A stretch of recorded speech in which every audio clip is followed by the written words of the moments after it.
Imagine walking through the rolling hills of Virginia in the early 1800s, where whispers of buried treasure and strange secrets already surrounded the infamous Beale name. But what if the true horrors of this family had nothing to do with gold or coded letters, and everything to do with the unspeakable acts carried out behind their closed doors? Tonight, we peel back the genteel surface of Southern aristocracy and uncover the darkest recesses of human behavior. This is not just about history. It's about depravity, control, and practices so grotesque that they've been buried beneath layers of shame and silence for over 2 centuries.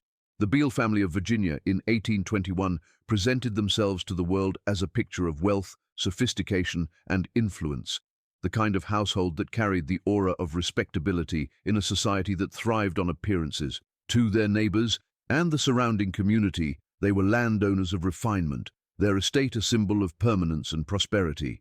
The men dressed in tailored coats and spoke with the authority of breeding, while the women carried themselves with grace and composure befitting the southern gentry.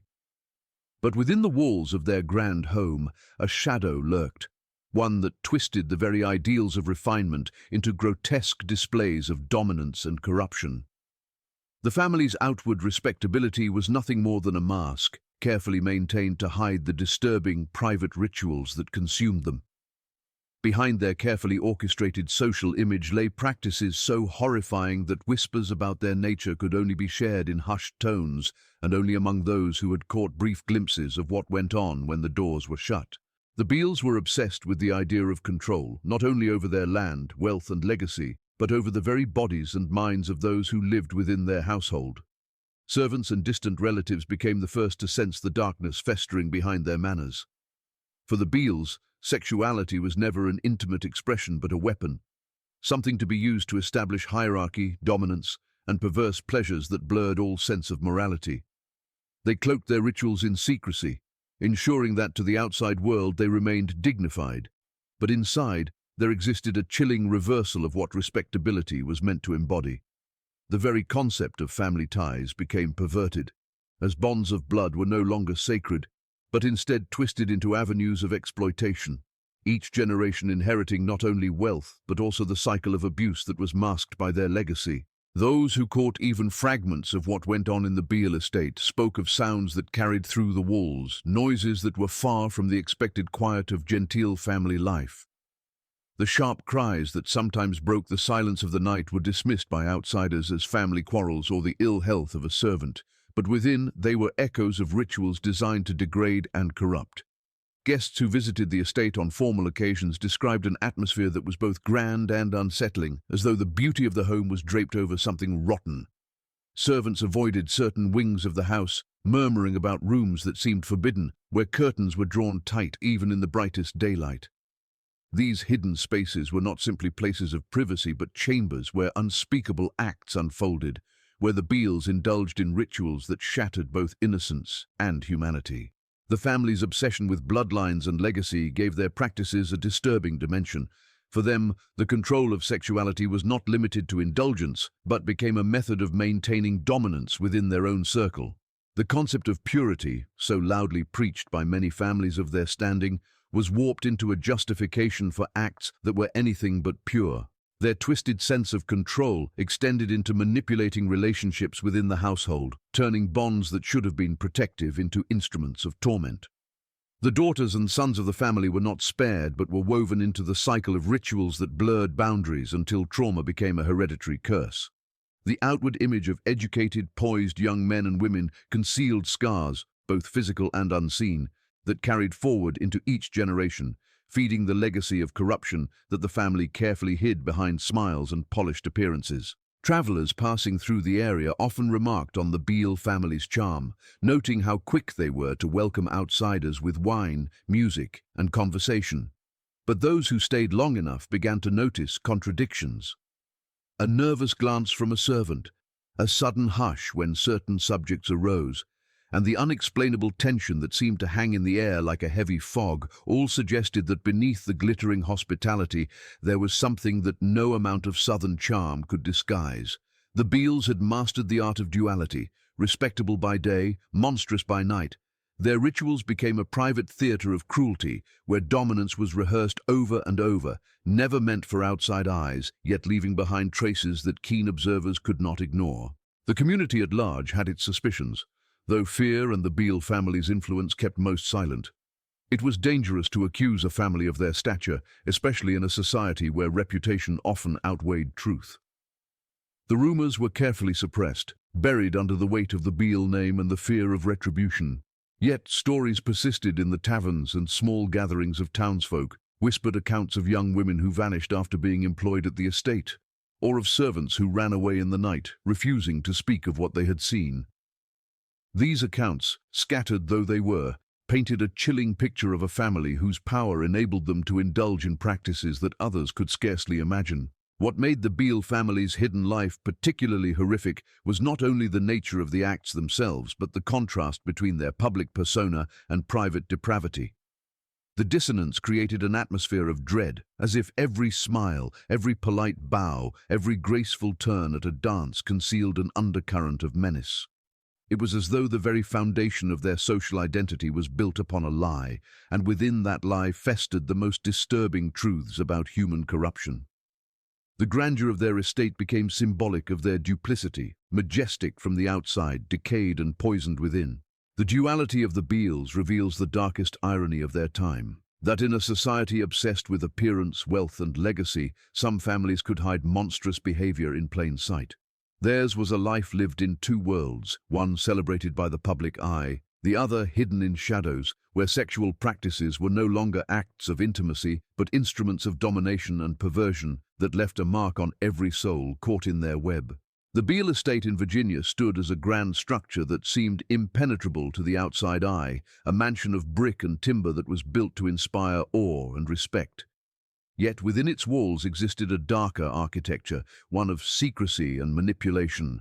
Whispers among servants and townsfolk spoke of hidden chambers tucked behind false walls, staircases that led not to living quarters, but to concealed rooms, and spaces below ground where the family's most grotesque practices were said to unfold. These chambers were designed not merely for privacy, but to shield the Beales from discovery, to ensure that the unspeakable could take place without interruption from the outside world. Every stone in those secret places seemed to carry a memory, as though the very architecture had been infused with the energies of what had occurred there. Locals who dared to speculate described these rooms as places devoid of light, draped in heavy curtains, the air filled with an oppressive stillness that bore witness to countless acts of cruelty. The secrecy was deliberate and carefully maintained, for the Beales were a family who thrived on the duality of image. They wanted the community to see them as refined, cultured, and respectable, yet they also needed the freedom to indulge in rituals that shattered all social and moral boundaries. Their estate became a labyrinth of contrasts, with parlors filled with polished wood and shining chandeliers above ground, and beneath, spaces where those same chandeliers gave way to flickering candlelight that illuminated scenes of degradation and torment.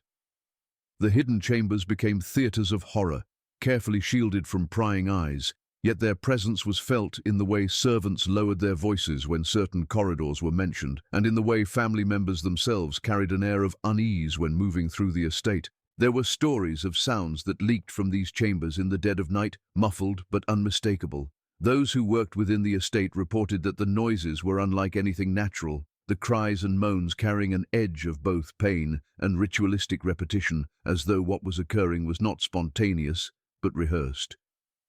Visitors who stayed overnight in guest quarters sometimes complained of uneasy dreams, only to awaken and hear footsteps pacing the halls at hours when the household should have been asleep. The Beales explained these disturbances away with smiles, claiming overworked servants or the restless nature of large houses, but the timing and the tone of these interruptions painted a much more sinister reality. The secrecy was not simply about hiding acts of indulgence, but about building a system of power. The Beales controlled who entered those hidden chambers and who did not. Servants and laborers were sometimes lured into them, never to emerge the same. The chambers became both prisons and stages, places where the family enacted rituals that blurred the line between sexual gratification and deliberate cruelty. Their secrecy allowed them to operate unchecked, as no outsider could confirm the suspicions that swirled in whispers across the community. Fear of the family's reach silenced many, for it was well known that challenging a name as powerful as theirs could result in ruin. The physical concealment of these chambers only added to their legend. Locals described how the Beales' home seemed to grow larger the closer one got, as though its walls hid more than the eye could see. Some spoke of underground tunnels connecting the estate to outbuildings, tunnels that were used to move people unseen from one place to another. Others swore that certain rooms appeared on the inside of the home that could not be accounted for when viewed from the outside, as though space itself had been manipulated to create pockets of darkness. Whether these accounts were true or embellished by fear, they fueled a reputation that the Beale estate was not merely a home, but a fortress of corruption, a place deliberately designed to trap and conceal. Even those closest to the family bore the weight of these secrets. Servants who survived long enough to leave employment spoke of doors that remained locked at all times, of being ordered never to approach certain corridors, and of hearing the clink of chains or the scrape of furniture being dragged across floors at hours when silence should have ruled. Some reported carrying food or drink to rooms where they were not permitted to linger, only catching fleeting glimpses of pale faces and trembling hands before being hurried away. These small details, gathered piece by piece, created an image of chambers that were not simply places of privacy, but arenas of perversion, where the Beales orchestrated acts that both terrified and enthralled them. The secrecy extended beyond architecture into the behavior of the family themselves. They learned to disguise their inclinations behind masks of charm, their ability to host guests and mingle with society masking the fact that much of their energy was devoted to maintaining and protecting their hidden world. This duplicity became second nature, a way of living that allowed them to indulge in their darkest desires while maintaining the respect of neighbors who toasted to their prosperity. The secrecy was not only physical, but psychological, embedding itself in every interaction, every conversation, as the Beales constantly measured how much they could reveal and how much they needed to conceal. Yet for all their efforts, the truth seeped out in fragments. A servant fleeing in the night with eyes wide in terror, a visitor departing abruptly with no explanation, a child's strange behavior that hinted at experiences far beyond their years. These small cracks in the facade hinted at what was happening in those hidden chambers, but never enough to bring the family to public disgrace. Their wealth and reputation acted as shields, deflecting suspicion and silencing those who might dare to speak too loudly. The hidden chambers remained hidden, their purpose understood only by those who endured them and those who directed the horrors within. The secrecy of the Beales' practices was not accidental but intentional, a structure built as carefully as the estate itself. Every corridor, every rule of silence, every whispered command contributed to a system designed to protect their rituals from the light of day. It was this secrecy that allowed the family to continue, year after year, generation after generation, indulging in acts that would have destroyed them had they been dragged into the open. It was this secrecy that gave rise to the legends, the stories of hidden chambers and muffled cries, ensuring that long after the family had passed, the horrors of the Beale estate would remain a chilling reminder of what can happen when corruption festers unseen. Testimonies from those who lived in the shadow of the Beale estate began to take on a chilling shape as whispers and fragments of accounts filtered into the wider community. These were not official records, for the Beales were powerful enough to suppress any formal inquiry, but the voices of servants, laborers and travelers provided glimpses of what was concealed behind the walls. Their stories carried a weight that could not easily be dismissed, for they repeated patterns too consistent to be coincidence. Servants who had endured long enough to escape employment at the estate spoke of nights punctuated by ritualistic gatherings, of figures cloaked in candlelight moving deliberately through rooms where curtains had been drawn tight, and of sounds that bore no resemblance to the rhythms of normal family life. These testimonies painted a portrait not of indulgence alone, but of deliberate ceremony, where sexual violence and acts of degradation were accompanied by symbols and gestures that suggested an attempt to bind the acts to something larger, something beyond mere pleasure. The language used by those who dared to speak hinted at ritualistic behavior that strayed into the territory of the occult. They described marks drawn onto the floors of hidden chambers, strange patterns traced in chalk or ash, and objects placed in deliberate arrangements as though meant to call upon unseen forces. Witnesses spoke of candles placed in circles, of animal bones arranged on tables, and of whispered words that none could fully understand, but which carried an unmistakable air of invocation. What disturbed them most was not the presence of violence, but the sense of order that accompanied it. These were not chaotic eruptions of cruelty, but structured acts, each movement, each infliction seemingly rehearsed, as though the family was following instructions written by something older and darker than themselves. The testimonies also spoke of participants who seemed entranced, their movements mechanical, their faces devoid of emotion, as they enacted roles that blurred the line between perpetrator and victim. Servants described hearing voices chanting in unison, sometimes low and guttural, other times rising into shrieks that mingled with cries of pain. The atmosphere was described as heavy, oppressive, as though the very air thickened during these gatherings, suffocating those who witnessed them and leaving a residue of dread that clung long after the rituals ended. Those forced to observe or assist were left shaken, their eyes hollow, their spirits broken, some never able to speak clearly again about what they had seen. It was not uncommon for these testimonies to connect the rituals to specific symbols that carried echoes of older, darker traditions.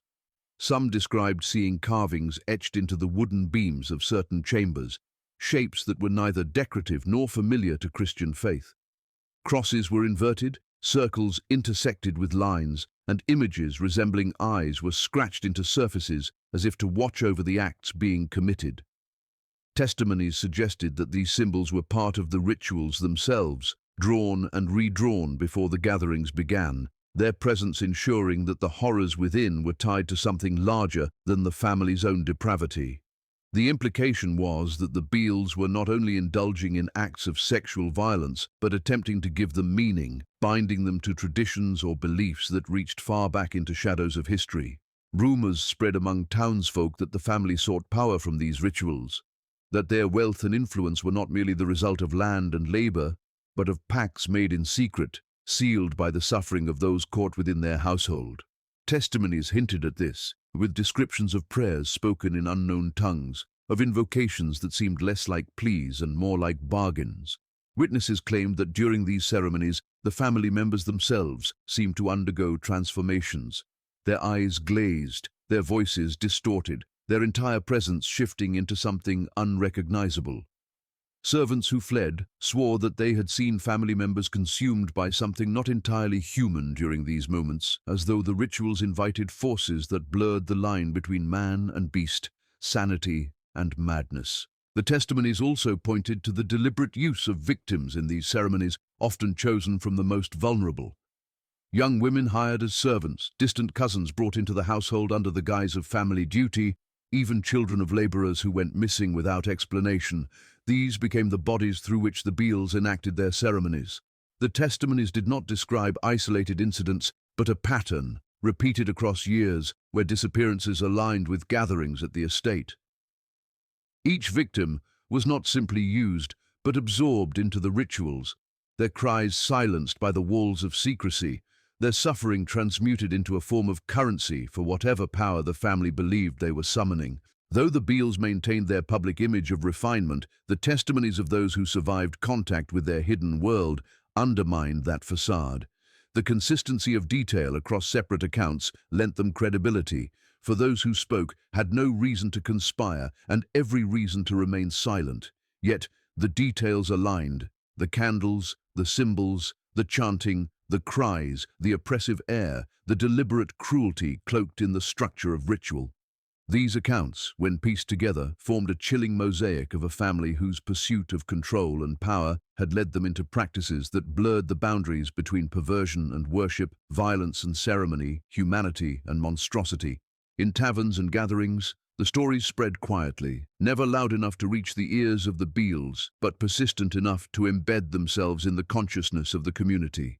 Each testimony added another layer of dread, reinforcing the image of a family whose wealth and influence were not natural, but tainted by acts that could not be spoken of openly. The fear was not only of what they had done, but of what they might have unleashed, for the rituals described carried an implication that the Beales were not acting alone, that unseen forces had been invited into their estate, forces that lingered in the shadows long after the candles were extinguished and the cries silenced. The testimonies endured because they resonated with the unspoken fears of the community, fears of corruption not only of the body but of the soul, fears that beneath the veneer of civility lay depths of darkness that could consume anyone given the power to conceal them.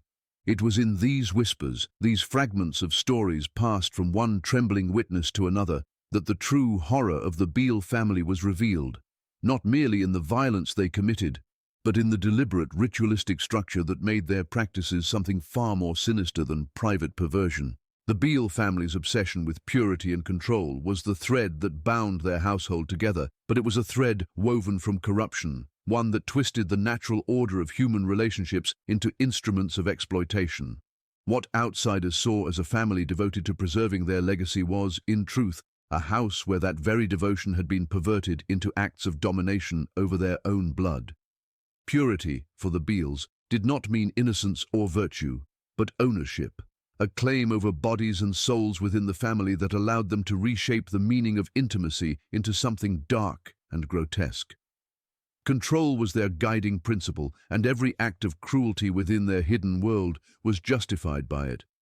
The daughters and sons of the family were not spared from this system, for they were raised not as children to be protected, but as participants molded into the cycle of perversion that the Beales passed down like an inheritance. In the silence of their estate, family ties became corrupted, until love was no longer nurturing but suffocating, until the very bonds that should have shielded the young were used to entrap them. Sons were initiated into rituals that demanded their submission before they could claim their place as heirs, taught that control was earned through acts of degradation inflicted upon those weaker than themselves.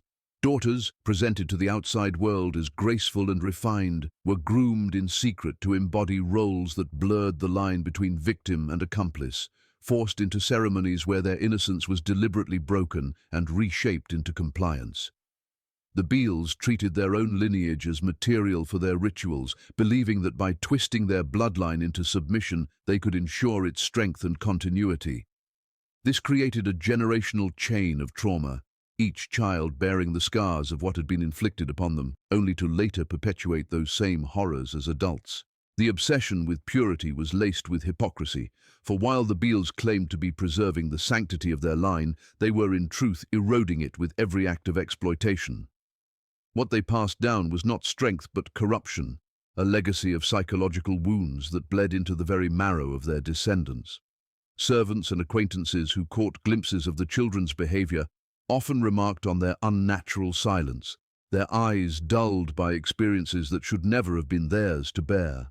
Some children displayed sudden bursts of rage or strange habits that frightened even the household staff, signs of minds fractured by the rituals they had been forced to endure. To the public eye, the Beale children were educated and poised, but behind closed doors, they carried the invisible weight of trauma that no amount of refinement could mask. The control the family exercised extended beyond their own children, reaching into the lives of extended kin and dependents. Cousins brought into the estate under the guise of education or guardianship often found themselves caught in the same cycle, their bloodline used as justification for acts that could never be spoken of. These relatives, bound by the family's influence, had little recourse, for the Beales' wealth and power left them isolated and voiceless. Some broke under the strain, leaving the estate with shattered minds, while others succumbed to the pressure and became absorbed into the very system that destroyed them. In this way, the family's obsession with control ensured that the cycle of corruption was not limited to one generation, but spread like a disease through their kin. It was this intertwining of purity and exploitation that gave the Beale family's rituals their most disturbing quality. They were not content to prey on outsiders or the vulnerable beyond their gates. Instead, they turned inward, corrupting the very bonds that should have represented safety and trust. This inward focus created an atmosphere of paranoia and despair within the estate, for no child could feel safe, no sibling could be certain of protection, and no parent could be trusted as a guardian. Every relationship was poisoned by the family's obsession, every gesture tainted with the possibility of hidden intent. What should have been a home became a prison of dread, where innocence was consumed and control maintained at the cost of humanity itself. As generations passed, the trauma accumulated like layers of dust upon the family's legacy. settling into the minds and bodies of descendants who could not escape its weight. Madness became a recurring theme, whispered about in the community as neighbors noted strange behaviors among the Beales that could no longer be explained away by eccentricity. Some members of the family were said to wander the estate at night in states of delirium, muttering fragments of phrases connected to the rituals that had been drilled into them since childhood. Others displayed a cold detachment from reality, as though they had severed themselves from human feeling entirely. These were the visible signs of the invisible scars left by a system of control that had consumed their lineage from within. The servants, who bore witness to this generational unraveling, sometimes spoke of the children's cries echoing through the house long after ceremonies had ended, a sound that lingered in the very walls and ceilings of the estate. They described faces pale with fear, eyes wide with confusion, and small hands trembling as though touched by something far too heavy for their age to bear. The staff, powerless to intervene, carried these images with them when they fled, sharing them in whispers that spread through taverns and villages. These accounts painted a picture of a family that had traded the future of its own blood for the continuation of rituals that served only their obsession with dominance. The legacy of the Beales became one marked not only by wealth and whispered treasure, but by an unseen inheritance of trauma. Children raised in that household learned from their earliest days that control was absolute and that their bodies were not their own, but instruments in the service of the family's twisted obsession.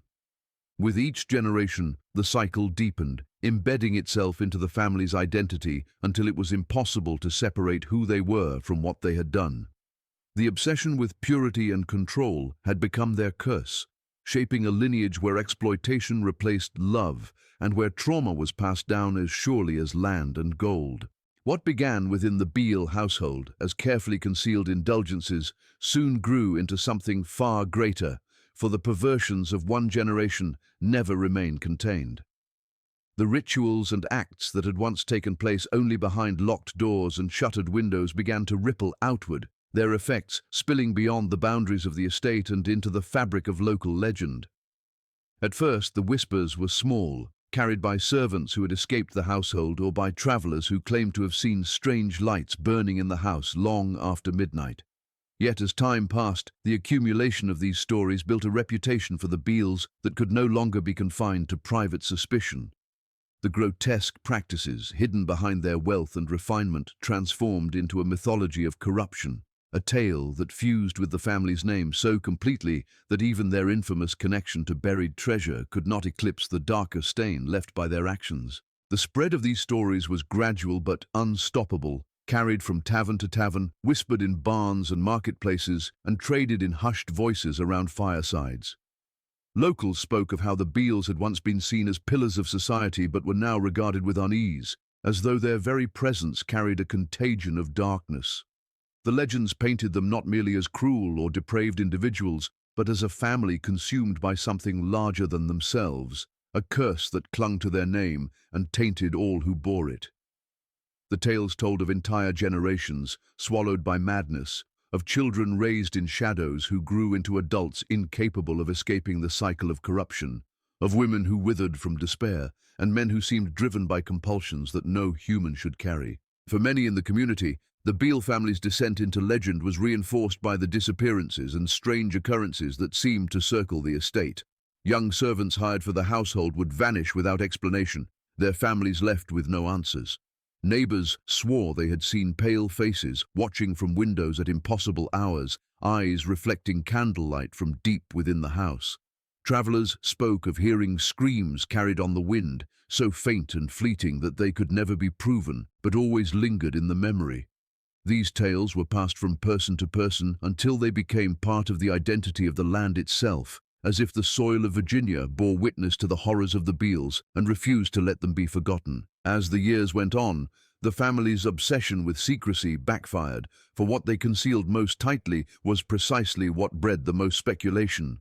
The less that was known for certain, the more the community filled in the gaps with imagination, and imagination has a way of magnifying the grotesque.